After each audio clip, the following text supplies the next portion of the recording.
Pacific ocean کی بالکل گہرائی میں بالکل سمندر کے بیچوں بیچ ایک چھوٹا سا آئی لینڈ پایا جاتا ہے جس کا نام ہے ایسٹر آئی لینڈ۔ یہ آئی لینڈ کافی مشہور ہے، لیکن اس کی شہرت کی وجہ یہ نہیں ہے کہ یہ پیسیفک اوشن میں موجود ہے یا یہ بالکل تنہا ہے، بلکہ اس کی شہرت کی وجہ اس آئی لینڈ پر پائے جانے والے یہ عجیب و غریب اور بے شمار سٹیچوز ہیں۔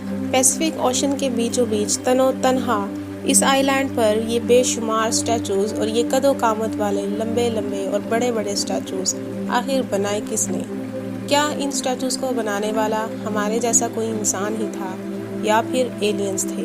آؤٹ سائڈ فیکٹر پہ ایک بار پھر آپ سب کو خوش آمدید۔ ایسٹر آئی لینڈ کی اس مسٹری کو جاننے کے لیے اس ویڈیو کو پورا دیکھیں، اور اگر آپ چینل پر نئے ہیں تو چینل کو سبسکرائب کر دیں۔ آئیے ویڈیو کا باقاعدہ آغاز کرتے ہیں۔ ویورز، یہ آئی لینڈ آج سے 300 سال قبل دریافت ہوا تھا، جب ایک یورپین سیلر سمندر کے اس حصے سے گزر رہا تھا۔ تبھی اس کی نظر اس جگہ پر کچھ کھڑے ہوئے سٹیچوز پر پڑی۔ جب اس نے قریب جا کے دیکھا تو یہ بہت بڑے بڑے قد و قامت والے سٹیچوز تھے جن کو انتہائی مہارت سے تراش کر بنایا گیا تھا۔ ان میں سے کچھ سٹیچوز اپنی جگہ پر کھڑے تھے، جبکہ کچھ زمین بوس بھی ہو چکے تھے۔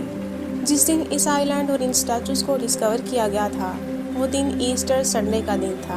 اسی وجہ سے اس آئی لینڈ کا نام ایسٹر آئی لینڈ رکھا گیا۔ اس وقت اس آئی لینڈ پر آبادی بہت ہی کم تھی، صرف گنے چنے لوگ ہی یہاں رہتے تھے، اور ان میں سے بھی کوئی نہیں جانتا تھا کہ اس آئی لینڈ پر یہ بڑے بڑے سٹیچوز آخر کس نے بنائے ہیں۔ بس اسی دن سے یہاں پر آرکیولوجسٹ اور ایکسپرٹس کے آنے جانے کا سلسلہ شروع ہو گیا۔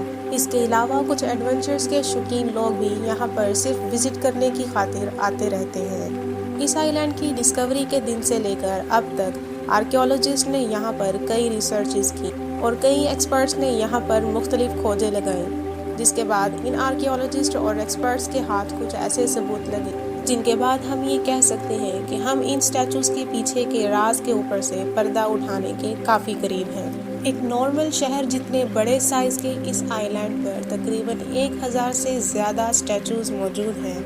ان سٹیچوز کو موآئی کہا جاتا ہے۔ ان سارے سٹیچوز میں ایک بات کامن ہے کہ ان سب کا چہرہ کافی لمبا، ناک لمبی اور لمبی چین بنائی گئی ہے، جو ان کو ایک انسانی شکل سے قدرے مختلف بھی بنا دیتی ہے، لیکن پھر بھی ان کے تمام فیچرز انسانی شکل جیسے ہی ہوتے ہیں۔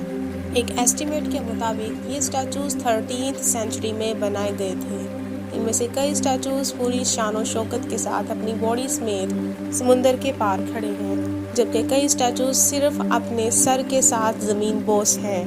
لیکن 2012 میں اس آئی لینڈ پر کھدائی کے دوران ایک اور انکشاف سامنے ہے کہ وہ سٹیچوز جو صرف اور صرف سر کے ساتھ زمین پر پڑے تھے، دراصل وہ اکیلا سر نہیں بلکہ اس کا پورا دھڑ بھی موجود ہے جو کہ زمین کے اندر دھنسا ہوا ہے۔ ایکسپرٹس کو وہاں پر ایک ایسا سٹیچو بھی ملا ہے جو کہ انکمپلیٹ ہے، لیکن حیرانگی کی بات یہ ہے کہ اتنے بڑے بڑے سٹیچوز کو بنانا اور پھر ان تمام سٹیچوز کو آئی لینڈ کی مختلف جگہوں پر نصب کرنا، اتنا وزنی کام انسانوں کے بس کی بات تو نہیں لگتی۔ یہیں پر ایکسپرٹس یہ انکشاف کرتے ہیں کہ شاید یہ کام انسانوں کا نہیں بلکہ ایلینز کا ہے، لیکن ماڈرن ریسرچز سے یہ تھیوری بالکل غلط ثابت ہو گئی تھی، کیونکہ آرکیولوجسٹ اور ایکسپرٹس کے اندازے کے مطابق یہ سٹیچوز اسی آئی لینڈ پر موجود والکینوز سے نکلنے والے میٹیریل سے بنائے گئے ہیں، جو کہ اسی آئی لینڈ پر رہ کر بنائے گئے ہیں۔ تو اس کا مطلب ہے یہاں پر ان سٹیچوز کی موجودگی یہاں کے رہائشیوں کا ہی کام ہے، نہ کہ اسپیس سے آنے والی کسی مخلوق کا۔ ایکسپرٹس کی تحقیق سے یہ بات تو ثابت ہو گئی کہ ان سٹیچوز کو بنانے والے ایلینز نہیں بلکہ انسان تھے، لیکن یہ مسٹری سولو کرنا ابھی بھی باقی تھی کہ آخر وہ لوگ کون تھے جنہوں نے یہ سٹیچوز بنائے۔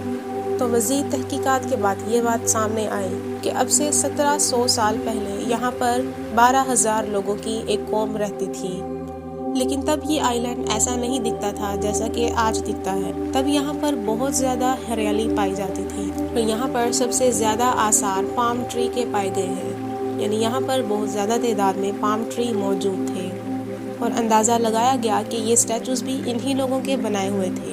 لیکن پھر ایسا کیا ہوا کہ ان لوگوں کو ان سٹیچوز کو بنا کر یا بنتے ہوئے سٹیچوز کو چھوڑ کر یہاں سے جانا پڑا؟ اس بات کا جواب بھی ایکسپرٹس کو مل گیا، اور یہ تھا کہ اس آئی لینڈ پر سٹیچوز کے ساتھ ساتھ بہت ساری ہڈیوں کے ڈھانچے بھی ملے ہیں، وہ ہڈیاں جن کے اوپر زخم بھی ہوئے تھے۔ اس کا مطلب ہے کہ یہاں پر کوئی جنگ ہوئی تھی یا کوئی سول وار ہوئی تھی، جس کے نتیجے میں یہاں کے زیادہ تر لوگ مارے گئے تھے، اور اسی جنگ کے دوران ان کی یہ ساری سویلائزیشن بھی ختم ہو گئی تھی۔ لیکن یہاں پر ان کے بنائے ہوئے ان اسٹیچوز کی موجودگی اس بات کا احساس دلاتی ہے کہ ان کی سویلائزیشن ابھی بھی باقی ہے۔ آرکیولوجسٹ اور ایکسپرٹس اس آئی لینڈ کو مزید ایکسپلور کرنے کی کوشش کر رہے ہیں، اور اس کے ساتھ ساتھ یہاں پر وزٹرز کے آنے جانے کا سلسلہ بھی جاری ہے۔ ویڈیو آپ کو کیسی لگی کمنٹ میں ضرور بتائیں، اور اگر ویڈیو پسند آئی ہو تو ایک لائک ضرور کریں۔ ویڈیو کو دیکھنے کا شکریہ۔